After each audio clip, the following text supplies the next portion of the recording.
So the next setup we're gonna do is a knee bar from the reverse leg drag. So, Marcus and I are gonna start here in a reverse leg drag position. Let's turn over here just a little bit, Marcus. Perfect. Like always, we're controlling the hip and the pants. So now the first thing I'm gonna try and do always is go for the first option, which is the leg drag. That's going to open up more scenarios, right? So what I'm gonna do is I'm gonna extend both my legs out here, pushing them forward, and I try to set them up by pulling them back.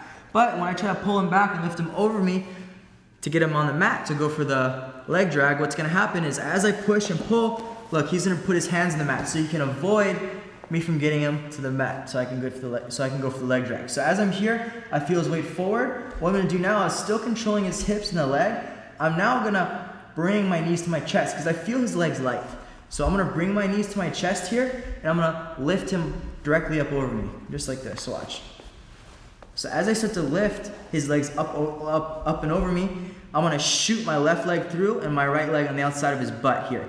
And as I start to shoot, watch how his hips gonna collapse on the mat because I'm taking advantage of his leg here. So as I start to kind of scissor my legs, once his hip falls to the mat, I wanna make sure the whole time my right hand's controlling his hip. Because what I don't want to happen is for him to kick his leg out. Because if he kicks his leg out, watch how he's free now. So as I'm monitoring his hip with my right hand, I'm still pulling and controlling this grip.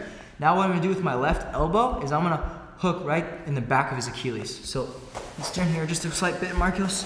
So as I'm here, I make sure my elbow goes on the other side of his Achilles and I'm gonna start to hook it. And my left hand's gonna cup under the calf. So as I start to lift the leg off the ground, I wanna make sure my legs are tight the whole time so he doesn't start to free his leg.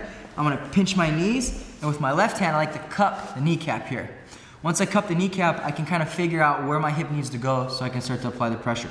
So I feel it's kind of high, so I'm gonna shoot my hip higher. And as I start to feel it on my hips, I close my elbow, raise my hips, I look up, and then I finish in the knee bar.